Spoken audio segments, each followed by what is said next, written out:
The foundations of Christianity have been under attack for quite some time, and it's getting worse. We must be sure that we've built our foundations on solid rock so that we'll stand the test of what's about to come upon the earth. The Bible is constantly under attack, using exactly the same tactic that was used in the garden. Did God really say? Did God really say he created the universe in 6 days?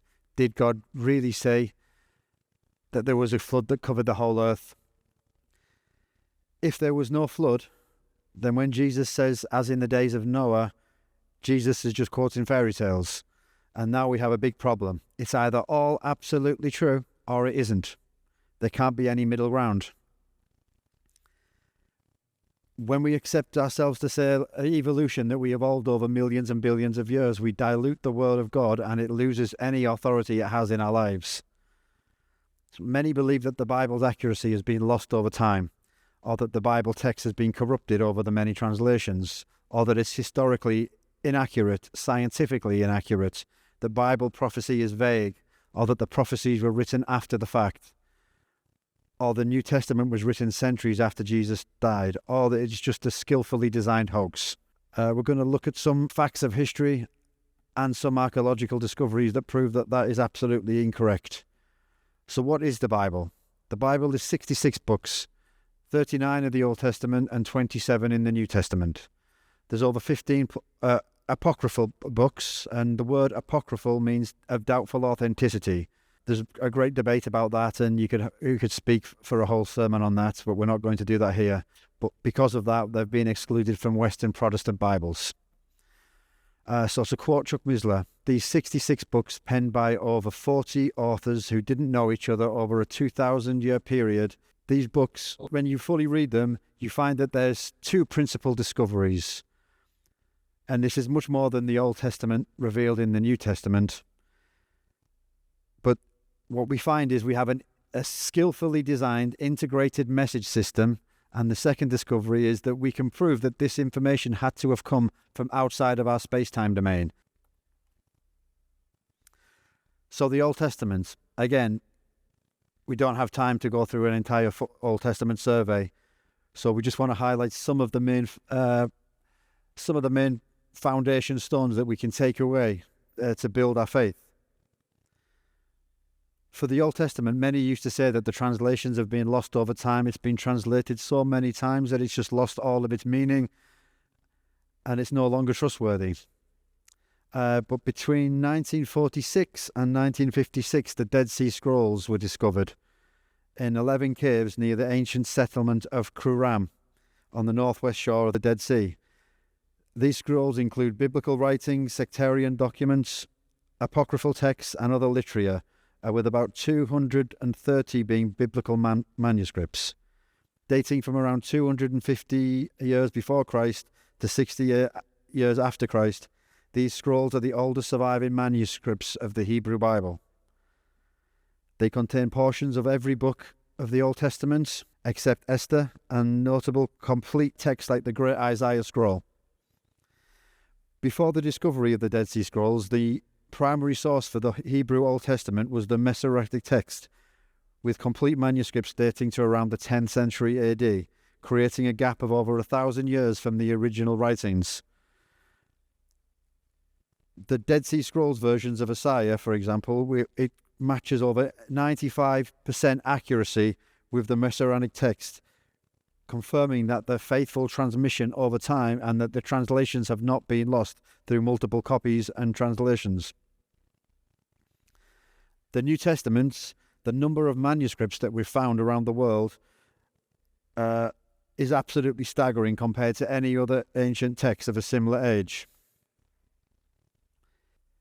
And we can go through all of the contents and the structure and the transfer of how the scrolls were copied, but there's one specific aspect I'd like to focus on, and that's called the heptadic structure.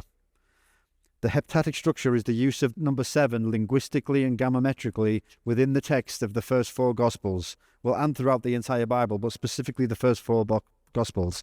And this was discovered by Dr. Ivan Palin, who spent 50 years of his life finding patterns, mathematical patterns in the Bible, and he wrote over 43,000 pages of discoveries. And this is just a brief summary of it. But he was finding patterns based on the number 7 in the 4 Gospels of Matthew, Mark, Luke, and John. And why is this important?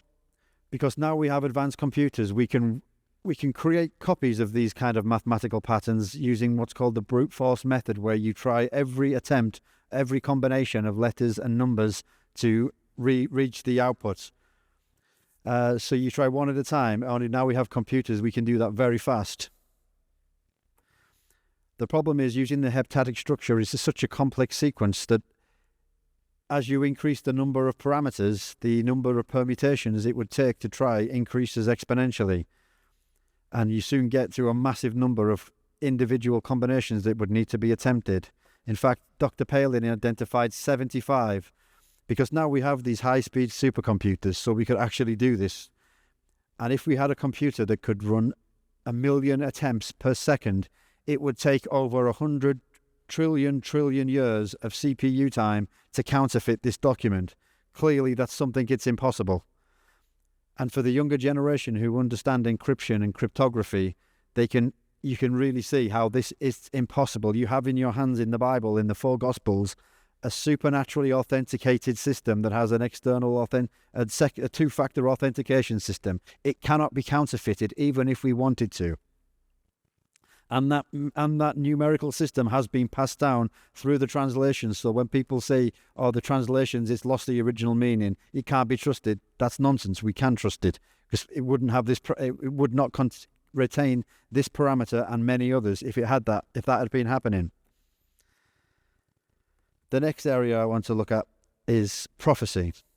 Prophecy is the fingerprint of God. Only someone who is outside of our space-time dimension could know the future could know what's going to happen in advance of it happening. The Bible has only over 8,362 prophetic verses, 1,817 predictions, a number of prophecies concerning Jesus, more than 300 concerning his first coming, and more than 2,000 concerning his second coming.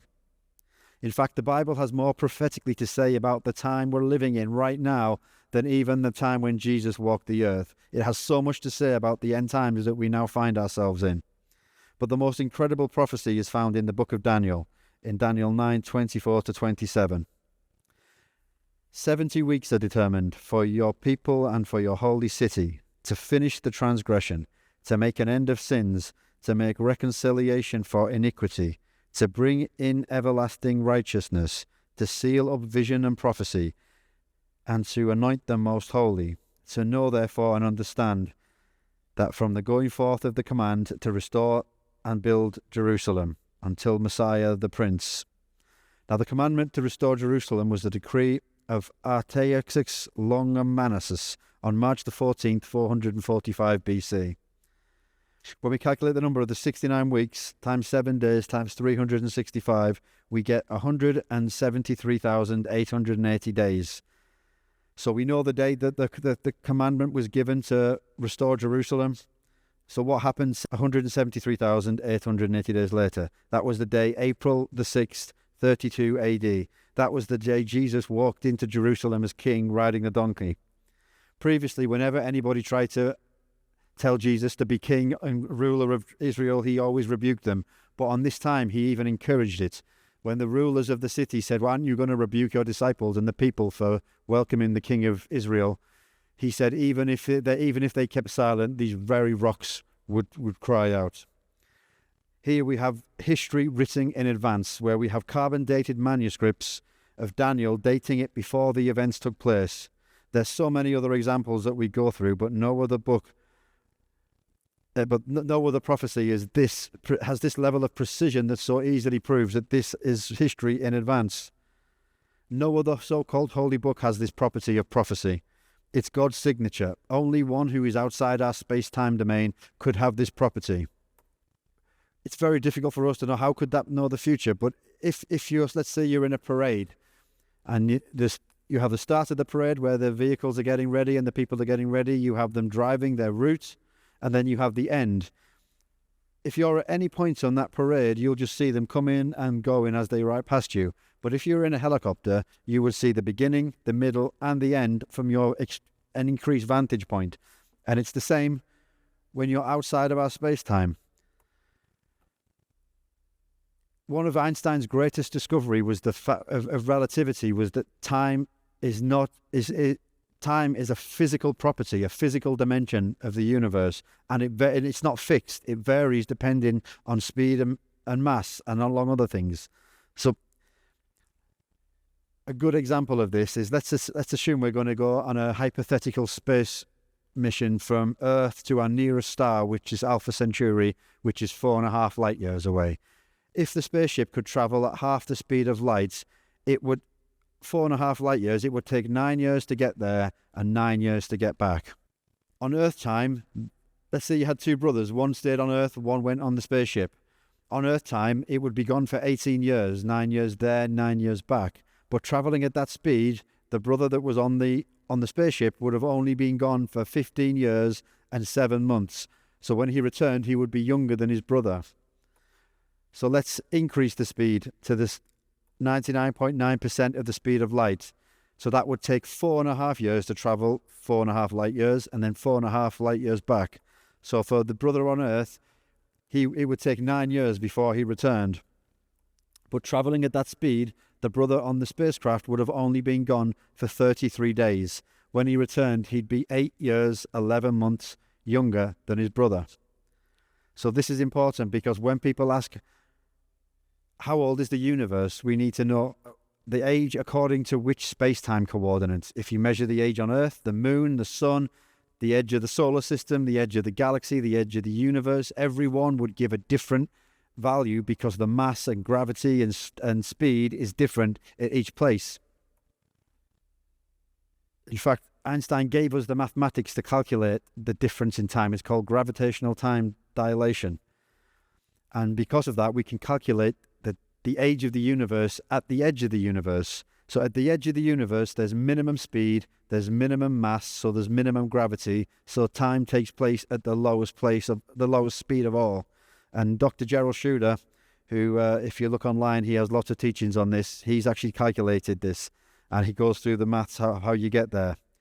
And so when you work out how many, if we have a 16 billion year old Earth, as NASA tells us, when you calculate the age of the universe at the very edge of the universe, it's only 6 days old right now today.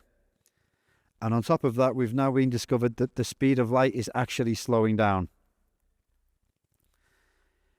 So what does that mean? It means the atomic rate of activity was much faster in the past. That gives us a universe and a planet that appears to be much more aged than it actually is.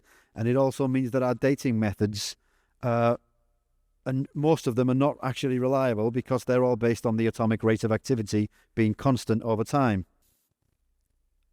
For many years, scientists got away with saying that we evolved from single-cell organisms. But that was when we understood that single-cell organisms were very simple, just a lump of goop. Now we know that even the most simple single-cell organism is a massively complex piece of precision engineering with many subsystems that all have to come into existence at once. And the more we now understand it, the more we understand that it's impossible that this can suddenly and randomly create itself for no reason in particular, all by itself. There's a principle called irreducible complexity. This is the minimum number of systems within a cell that need to simultaneously come into existence all at once, without which none of it would live, and it certainly couldn't reproduce. So to be an atheist, you have to...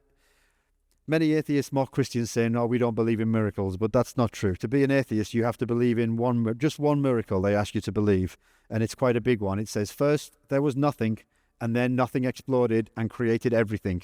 And it created all the planets, gravity, space, time, the strong, the weak nuclear force, the electromagnetic force, and then all of life, all just created itself for no reason. And this is quite a tall order to believe something that extreme. In fact, the more we discover about our engineering, the more we realize that is ridiculous. We've now discovered that DNA is a 3 out of 4 digital error correcting code that's neither redundant nor periodic. It has language, spelling, grammar, punctuation, and for the human genome, around 700 megabytes of information.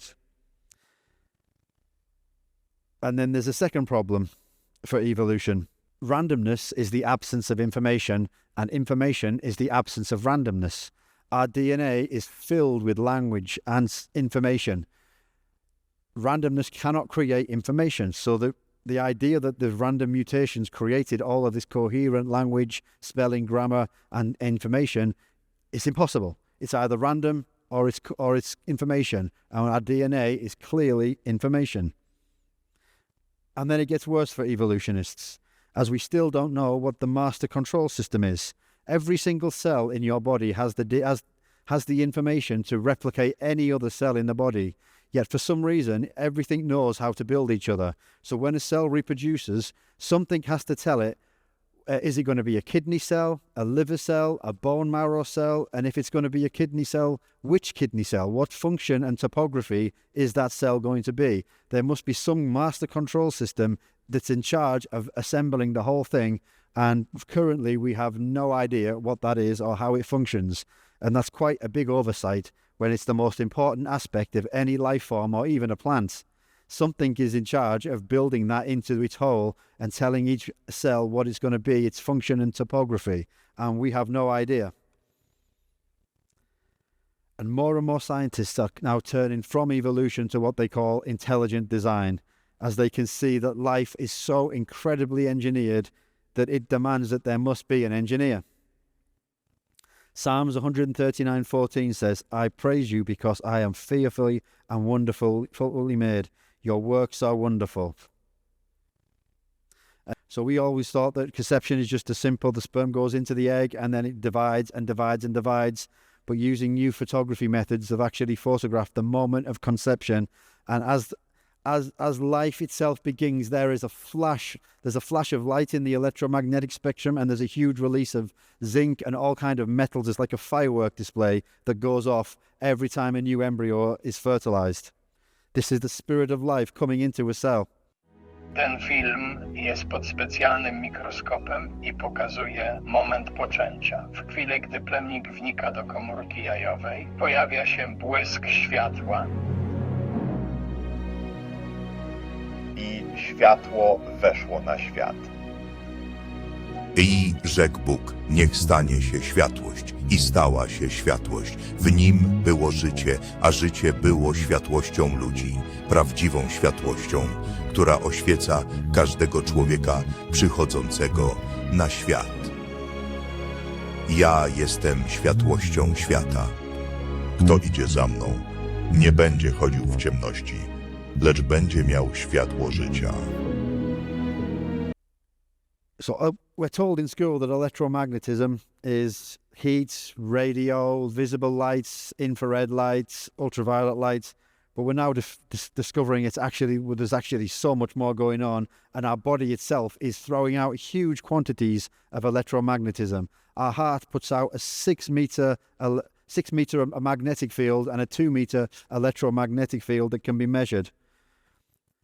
And it's recently been discovered what's been called the wave genome, that our biological DNA stores the current version, but all previous versions of DNA of people, of animals and plants is stored electromagnetically as a holographic inference pattern, and we can actually access previous versions of plants and animals by using high voltage electric fields during the germination stage for plants or for the embryonic stage as animals.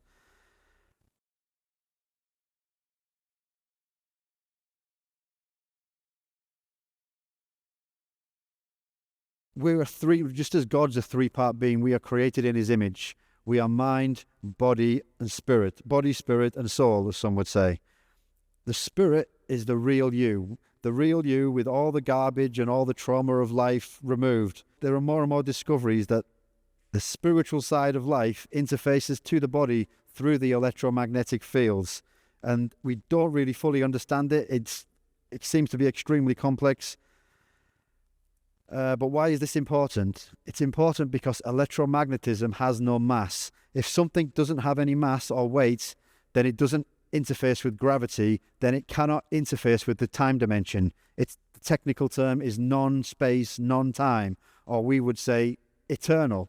So there's a part of us that comes out of our hearts and bodies and in our brains also, and our DNA is made from it, that's technically outside of space-time. It's non-space, non-time. It's eternal. That's pretty much what the Bible said all along.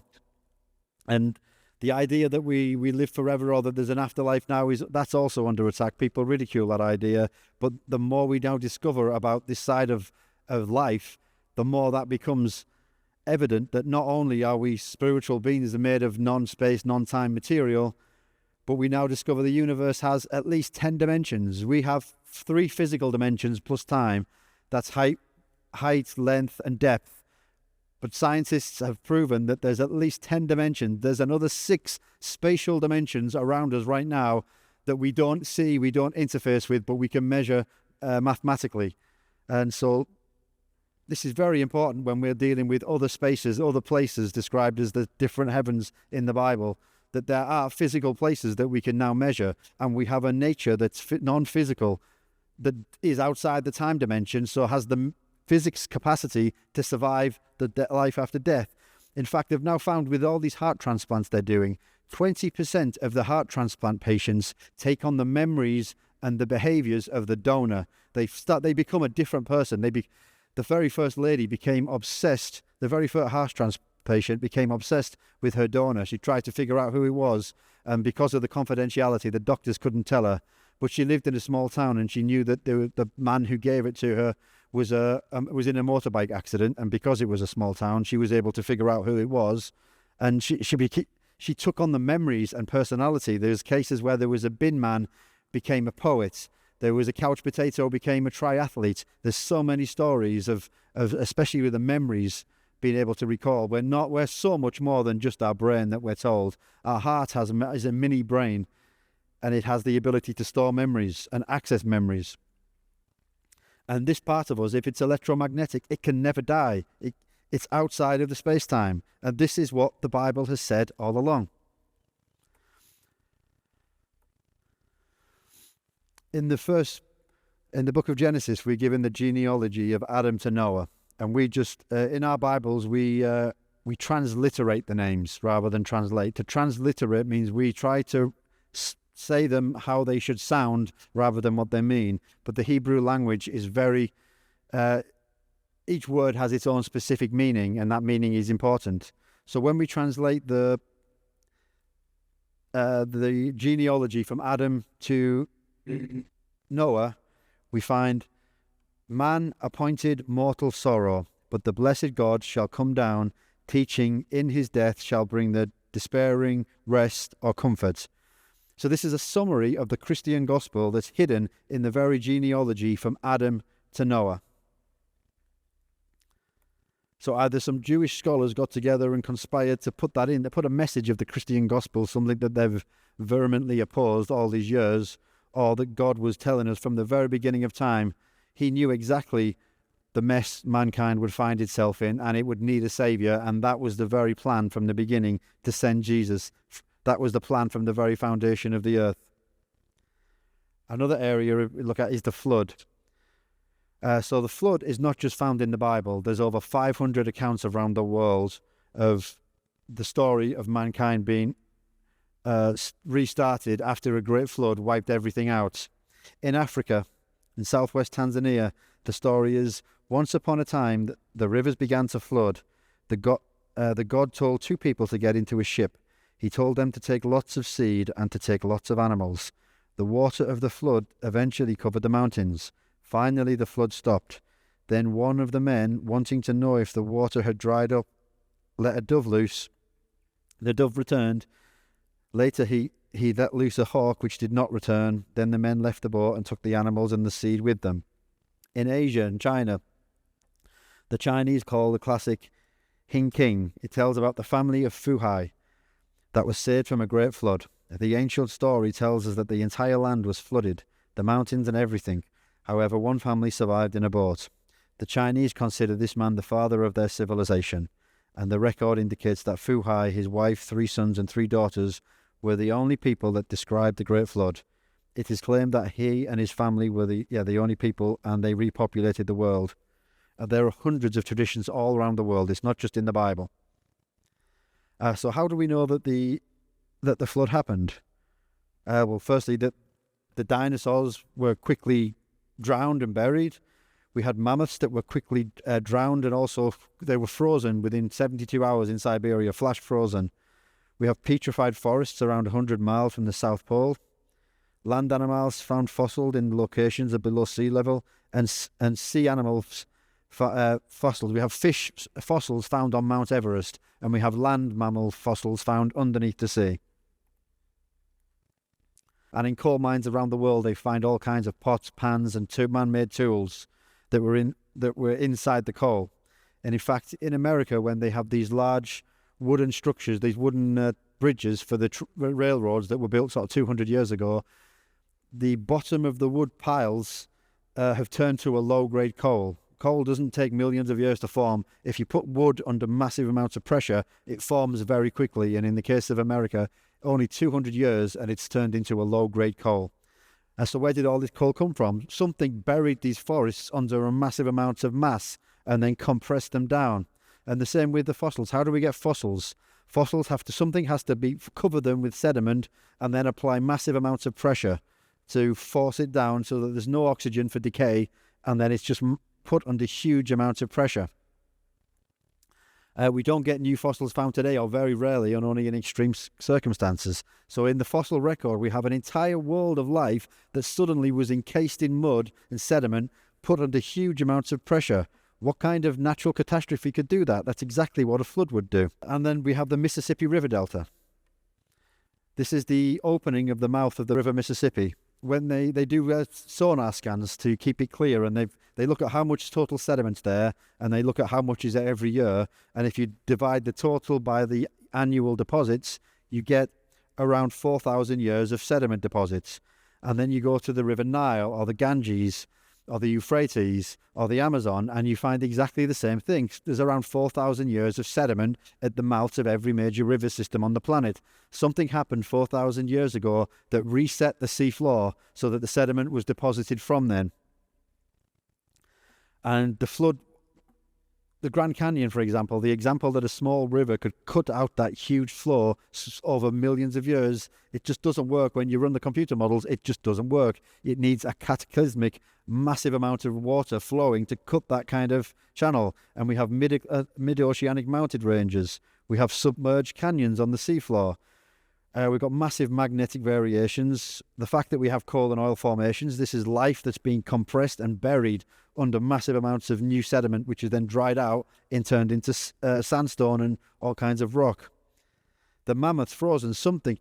We have the mammoths in Antarctica, but they require a totally different climate. They have so much vegetarian diet, they could only exist in a tropical climate. So something happened that turned them from being tropical in a tropical climate with lush vegetation to being flash frozen in the Arctic in only they say between 48 and 72 hours. The fossil record, the ocean flow record, the river record tells us that a flood occurred. All the stories of mankind tell us that a flood occurred. And in China, some of these stories are preserved in their town halls, and they have some villages in China that have had over 4,000 years of uninterrupted history. They've had no major wars in these towns. They've had no major natural catastrophes. So they preserve their records in a cylindrical tower in the town hall, and they have records going all the way back with these stories at the very beginning. And if we look at the design of the ark, the dimensions of the ark were given to Noah by God. These dimensions are still taught in hydraulic classes in engineering school. If you wanted to build an unsinkable vessel, the proportions that God gave to Noah are the most perfect geometrical proportions for an unsinkable vessel. They cannot be improved upon. They're no good for our ships because they're powered and they need to have low friction. But if your goal is to create an unsinkable ship, the dimensions and proportionality of the ark are as perfect as can be. Whenever one side goes down, the buoyancy effect cancels out the opposite side, and it stays level and balanced.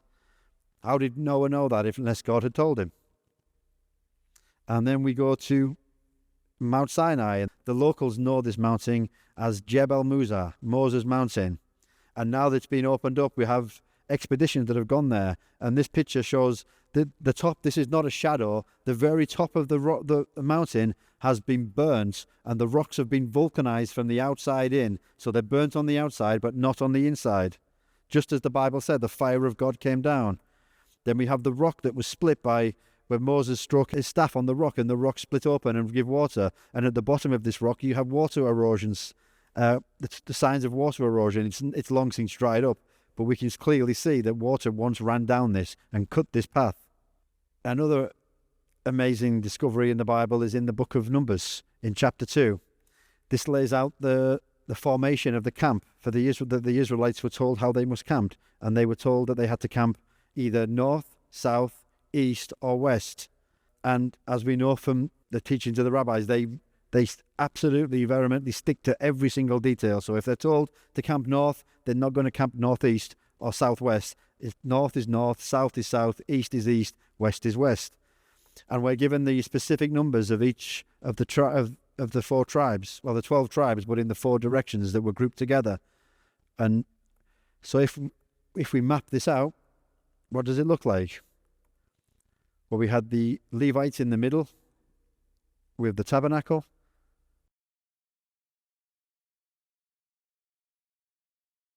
God commanded them to camp in a formation that was the cross. And this is hidden in the book of Numbers. How many times do you read the book of Numbers and you just scan through because it's just boring details? But every detail is there by deliberate design. It all reveals Jesus. And here's a video showing a reconstruction of when Balaam in Numbers 22 is hired to climb to the top of Mammoth Baal, and curse Israel. This is what he would have seen, and this is drawn to scale. So it was the next day that Balak took Balaam and brought him up to the high places of Baal, that from there he might observe the extent of the people. Then the Lord put a word in Balaam's mouth. Return to Balak, and thus you shall speak. So he returned to him, and there he was, standing by his burnt offering, he and all the princes of Moab. And he took up his oracle and said, Balak, the king of Moab, has brought me from Aram, from the mountains of the east. Come, curse Jacob for me, and come, denounce Israel. How shall I curse whom God has not cursed? And how shall I denounce whom the Lord has not denounced? For from the top of the rocks I see him, and from the hills I behold him.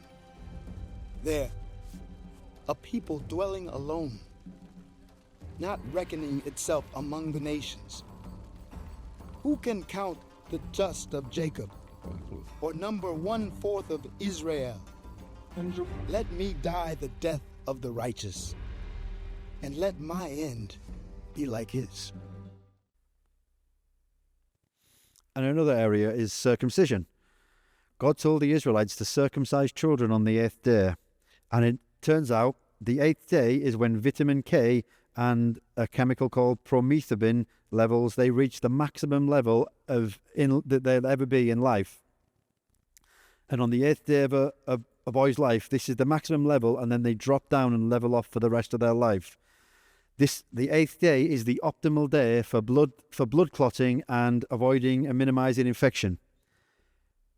And so if you were going to do that, that would be the best possible day to do that on. And this is what God told them. And we now find that Jewish women have the lowest cervical cancer in the entire world by a huge amount, and this is due to circumcision. And we also, God tells us, he said, told the Israelites, do not eat pork. And in the Western world, we love our pork. But what we're now finding that pork is absolutely riddled with parasites. And even after cooking, it has a massive number of parasites. So we're eating food for nutrition, but then our body has to mobilize its immune system to go and kill all this stuff.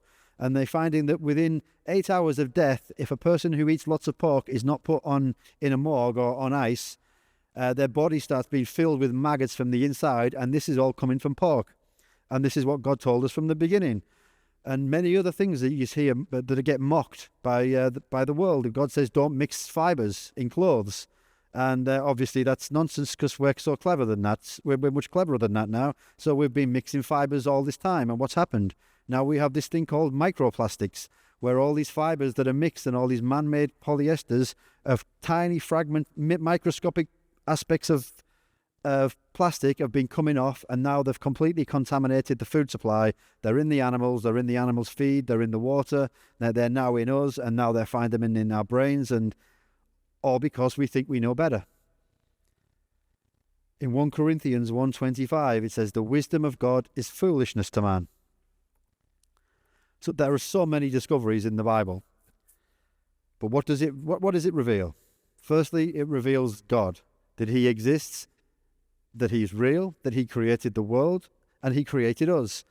It reveals that the plan of God. It reveals the law of God. If you follow the law of God, your life will be the best version of your life it can ever be. If you step outside of that, you're on your own.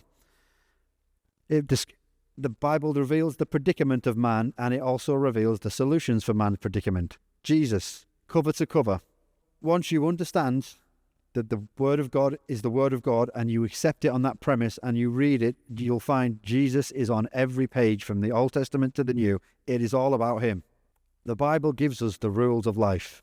It tells us how to live blessed or how to live cursed. It tells us do this and don't do that.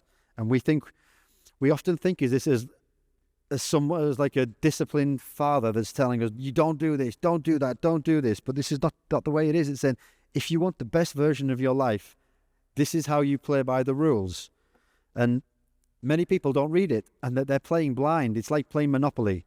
If you go to sit round a table of people playing Monopoly, and every player around there, they have studied the rule book. They've spent their life, they know the rules, they know all the tricks, they know what works, what doesn't work, and they know if somebody violates the rules, what's going to happen to them next. That gives them a big advantage over someone who doesn't know the rules. And then let's say one person comes along and they refuse to read the user manual. They refuse to read the rule book. They're not just going to lose, they're going to get absolutely destroyed, because they know the rules, and they know when they're making a mistake, and they know what that mistake will lead to. So they can predict what's going to happen before it happens, not prophetically, just by cause and effect. The person who doesn't know the rule book is in a very dangerous position, especially when you're in a world that's very confrontational, and we're coming into times that are just very bad things are happening right now. We can all see every time it turns the news on. We need to know the rule book. Solomon was the wisest man that's ever lived on the world, the Bible tells us.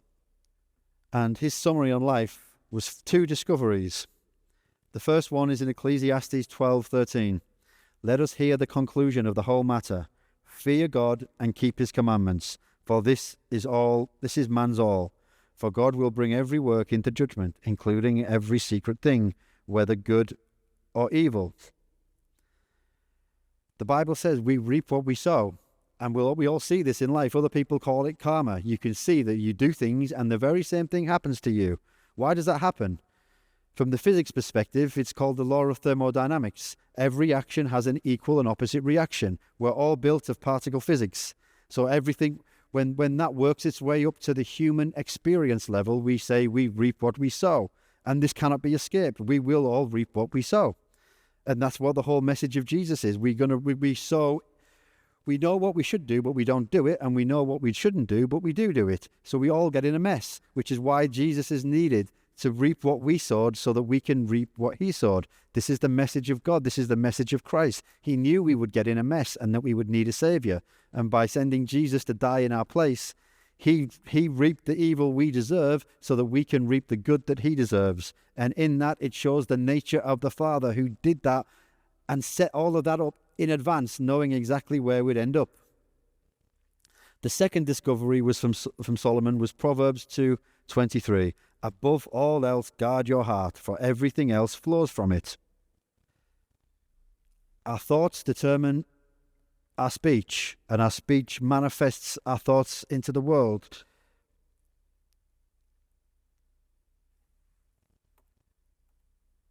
There's an experiment that anybody can do. You sterilize 3 jars, you fill it, you cook some rice, you put 1 jar, you fill them all up. 1 jar you put aside and leave it as the control sample to see what happens with nothing.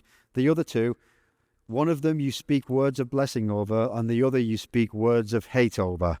And you do that for 30 days, and you will see the difference, that your words have changed, have produced what the one that's full, one that speak words of love and acceptance and blessing, that will look perfect. The one that's been spoken words of criticism, slander, mocking and hate, it will turn black, moldy, all from the power of your speech. How much more does that happen to our children, to our lives? Our words directly interface with the very fabric of space and times. We now know from physics that our thoughts directly affect the quantum spin of a quark. The quark tells the atoms what to do, and the atoms tell the molecules what to do. And our entire world is made up of this physics, of these atoms and molecules. And what we now know is our thoughts directly interface with the very fabric of space and time. Our words directly interface with the very fabric of space-time. And in fact, you hear a lot of the news, like when something tragic happens and people say our thoughts and prayers, and the secular world just mocks at this, thinking, prayers don't do anything, they don't mean anything. And that is not the truth at all. Our thoughts directly affect the very fabric of space-time. And more than that, there's a thing called time latency, where we think we're all living in real time, that everything's happening around us is live, but there's actually a delay. What our eyes don't see, our eyes register light arriving on the retina and then convert that to a stream of electrons inside the brain. To see is to be consciously aware of the replay, and how your replay gets built inside your mind is very different to mine. It's based on past experiences, past trauma, all kinds of different things that can determine. So we all have different replays, but there's a delay in the replay. And for the vision system, it's around 0.25 milliseconds.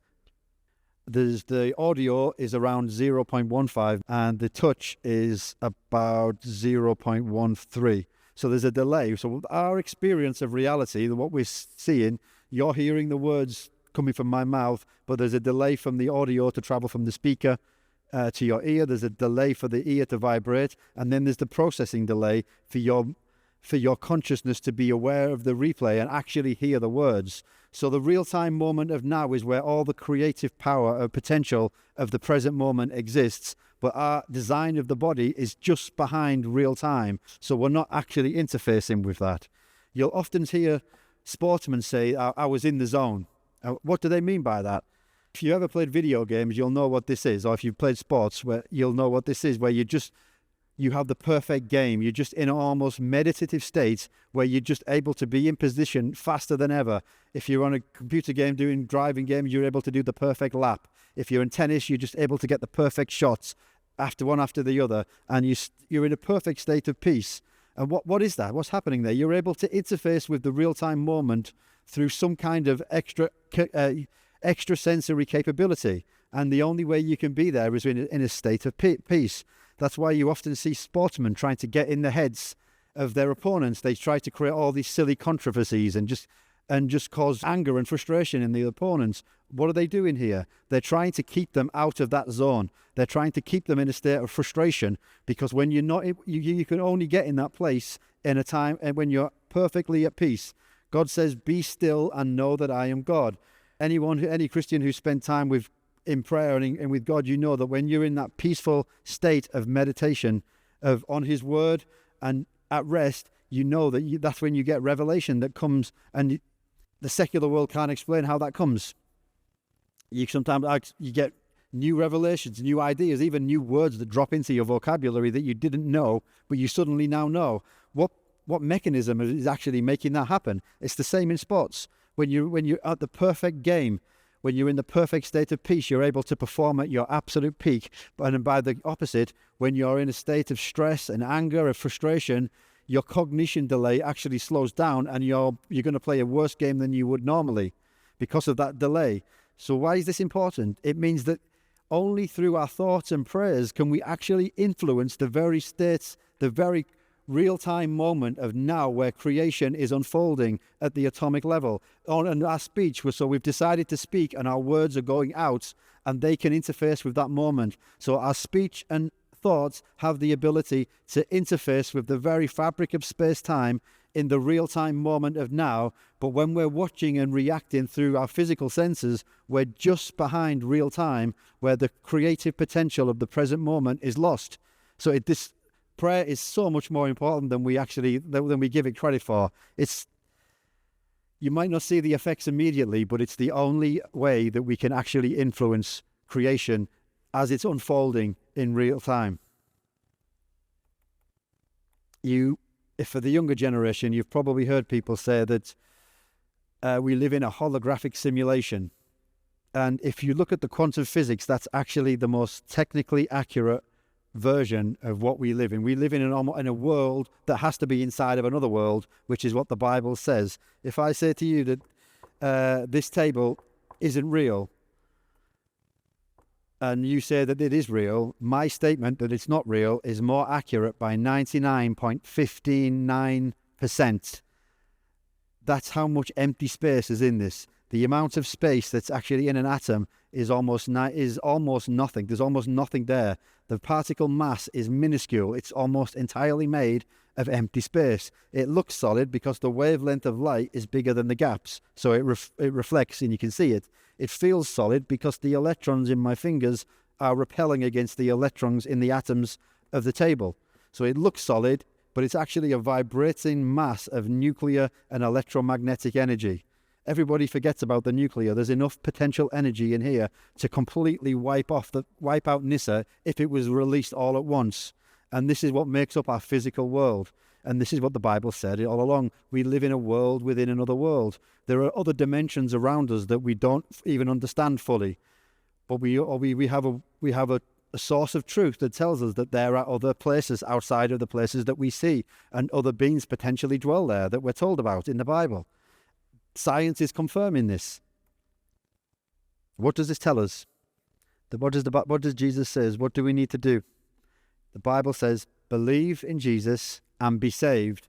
And Jesus says, be born again. What does it mean to be born again?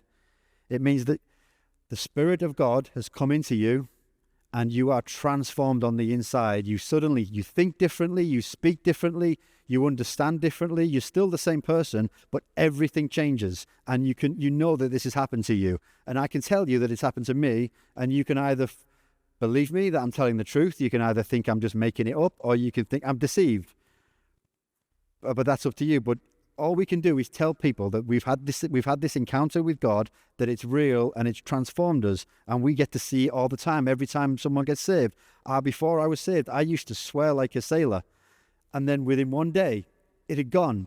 I didn't try not to swear. I just stopped swearing. It left me. Something within me transformed, and without any effort on my part for this particular thing, it just left me. That was being born again. And we're coming into a point of time now where things are getting absolutely serious. We are running out of time before things come on the earth. And we are responsible. The Bible, it takes 72 hours in English to read the Bible from front to back. And this is too important to delegate. You can't trust anybody else with this task. Every man of the family is responsible for his family. It's your duty as a man to read this book. If you haven't read it, you need to at least read it and then make your decision from that. And we can look at history. What happened when entire countries read this book, started doing what it said, and stopped doing what it says? These countries went from being nobodies to being absolute, by being lifted up and running almost the entire world. And now you look at what's happened to them. Now they've turned away from God because they think science knows better. They turn back to absolute cesspits of darkness. If we look at England and France and Germany, they're now invaded by Islam. When they followed the Bible, they were some of the greatest nations that ever lived. When they turned away from the Bible, they turned to garbage. If we look at America, America was founded on the Bible. When it followed the Bible, it was one of the greatest nations that's ever lived. When they turn away from the Bible, it looks like that. We have the benefit of being able to look at this and thinking, well, why? What? They were nobodies, then they became somebody, and then they went back to being nobodies. What was the thing that made them great? It wasn't themselves, it was that they followed the rule book. They read the user manual, they did what it said, and they stopped doing what they said not to do. So we're coming up to a point in time where it looks like we might even be going to war. And we're going to be going to war where most of the NATO countries are no longer Christian. They've turned away from God. In fact, Billy Graham once said about America, the way America's come, he says if God doesn't judge America, he'll have to apologize to Sodom and Gomorrah. It's become worse than Sodom and Gomorrah in some ways. Not all of it, but some of it. So how does that affect Poland? Poland's got a chance. It's on a team where all the other teams have turned away from God. They once served God. They still think that their greatness comes from their own cleverness. And they're about to find out, like Samson did, that the glory has departed and they're going to get a bloody nose. But for Poland, you have a very small window of time where there's a chance for revival, where everything can change. And it starts with every man of every family taking his role and reading the Bible and choosing where your family is going to go. This is not about denominations. This is not about whether it's Protestant or Catholic or anything. It's about reading the Word of God, doing what it says, stop doing what it says not to do, and your life will transform in ways you can't even understand right now for the better. Your family will transform in ways you can't even understand for the better. Your town will transform and your country will transform. And from what I've read, Poland hasn't really had a Christian revival yet. Most other countries have. Why not now? Poland, I truly believe if it was built on these principles, it would be the greatest nation Europe has ever seen. And it's all available. It's just down to the people to do it God's way.